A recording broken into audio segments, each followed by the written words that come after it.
This is the story of when I wish I didn't notice what the man beside me was doing. After Thailand, my family was hesitant on traveling for a while. I mean, honestly, that's fair. My girlfriend Anastasia was even convinced that...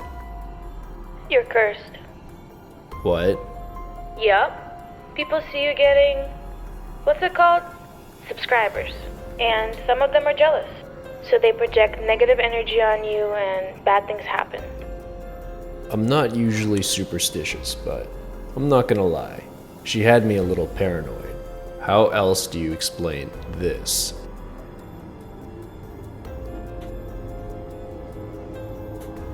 The man is only wearing his left shoe.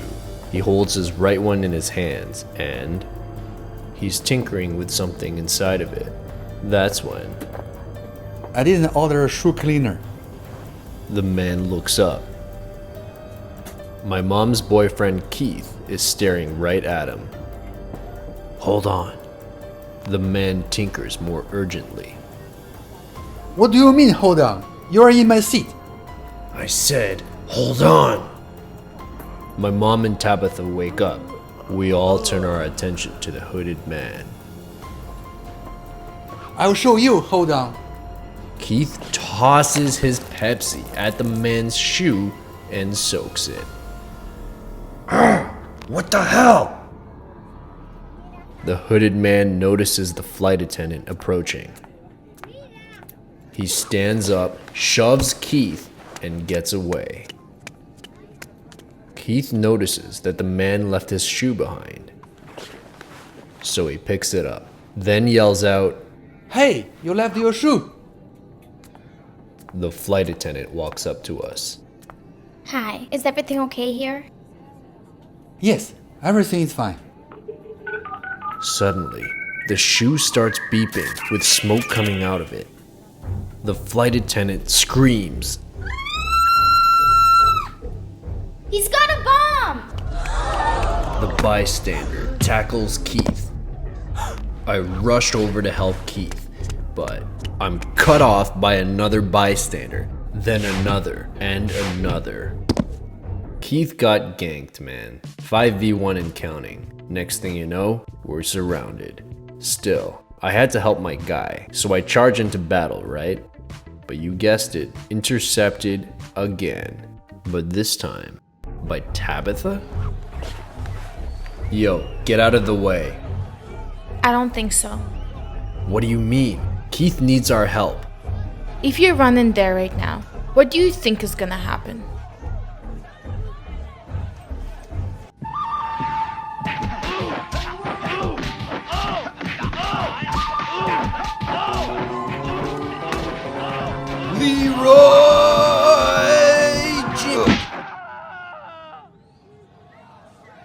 Exactly. Are we just supposed to watch Keith get murked? That's an interesting plan. Here's a better one. We find the guy who actually planted the bomb. I didn't appreciate the sarcasm, but she had a point. The fact that this was happening to Keith, of all people, was devastating. I mean, he was just trying to make a good impression on my mom. Basically, like 2 weeks ago, Keith came to me with a surprise. You think she will like it? I looked down and... Egypt. But why? I got a refund from Thailand, but only for points. You know you don't have to do this, right? I know. But do you think she will like it? Keith was trying to win back my mom's trust. He wanted to show her that not all guys were evil, so this whole situation wasn't exactly a good look. Keith is tied down in a corner of the plane. A small group of passengers are assigned to guard him. Everyone else on the flight is under strict orders by the pilot not to leave their seats. You are planning to do what? The real bomber has to still be on the plane, so we're gonna find him. And how are you going to do that? Tabitha looks to me.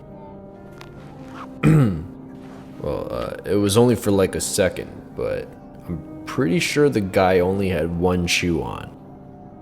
Let's just wait for the police to take care of that. Once this plane lands, the bomber's gonna get away and it'll be near impossible to prove Keith's innocence. He's right. Okay, but how are you going to pass the flight attendant? Tabitha looks towards something. Keith. He looks like he needs to pee real bad. Please. We're only a few hours away from landing. Few hours? There's no way I'll make it. Fine, let's go. The flight attendant takes Keith down the aisle in handcuffs. Meanwhile, in a different section of the plane, I'm on a search mission with Tabitha. Just act natural. That's not natural. It's mostly chill until, outside the window, a military jet pulls up beside us. Then we hear through the speakers, Attention passengers, this is your pilot speaking. You may have noticed jets flying beside us. They're only here to escort us to the nearest airport. Rest assured, this is merely a standard practice, nothing to worry about. In the meantime, we put on Mean Girls 2. Enjoy the movie and the rest of your flight. Tabitha and I don't think much of it and resume our search. But somewhere else on the plane, my mom heard a different version of the story. He's lying. What? The jets are standard practice. Since 9/11, that is. They're here to shoot us down in case anything goes wrong, aka in case the bomber isn't alone. I'm still searching with Tabitha when, down the aisle, a hooded man comes out of the washroom. I get a bad vibe, so I look down and he's wearing two different shoes. I look up and we make eye contact. Then, that's him. The man makes a run for it. I'm going after him. I chase after him. Tabitha tries to follow me, but quickly realizes that we're already too far ahead. So instead, she turns around and runs in the opposite direction. She finds Keith, then... You should be in your seat. Oh, I'm sorry. I just noticed that... He has an accomplice! The flight attendant is caught off guard. What? Tabitha winks at Keith. The bomber admitted he has an accomplice! And he's on the plane! Tabitha manages to cause a scene, and people start asking questions. Then, an officer arrives. Where? That way! Tabitha points the officer in the right direction.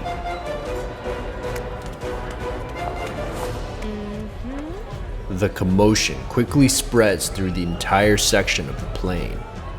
My mom hears people asking questions, so she looks out the window. On one of the jets, a metal chamber opens. Inside, oh no. She gets up from her seat and marches towards the front of the plane. I need to speak to the pilot. I'm sorry, ma'am. That isn't possible. Suddenly, the alarms go off. Probably because I arrive in some kind of storage room. It's dark, so I lose sight of the man.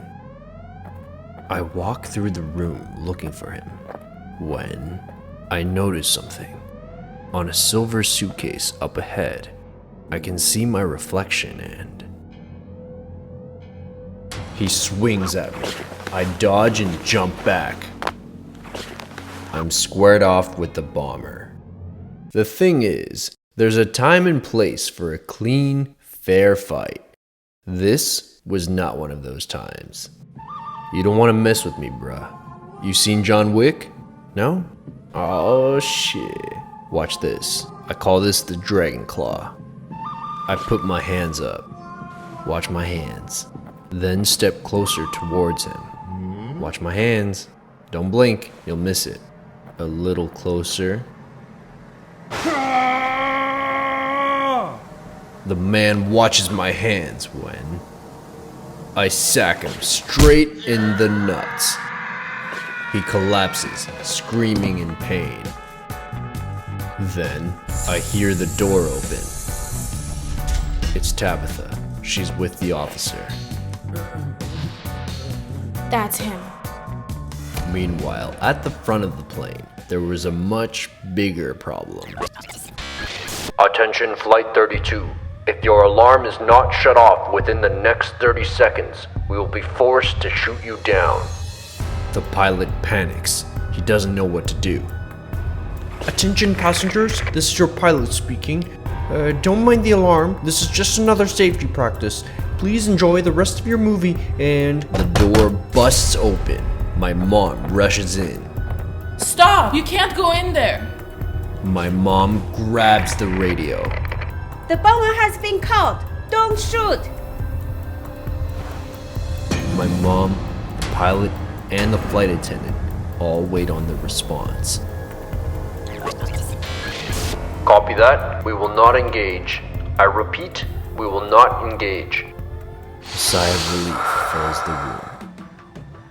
After that, the bomber and I are brought to Keith in handcuffs. Keith confirms that the other man is his accomplice, so they let me go. A few hours later, we make an emergency landing in Boston. We're held in this room where the FBI question us. Eventually, they figure out that Keith is innocent.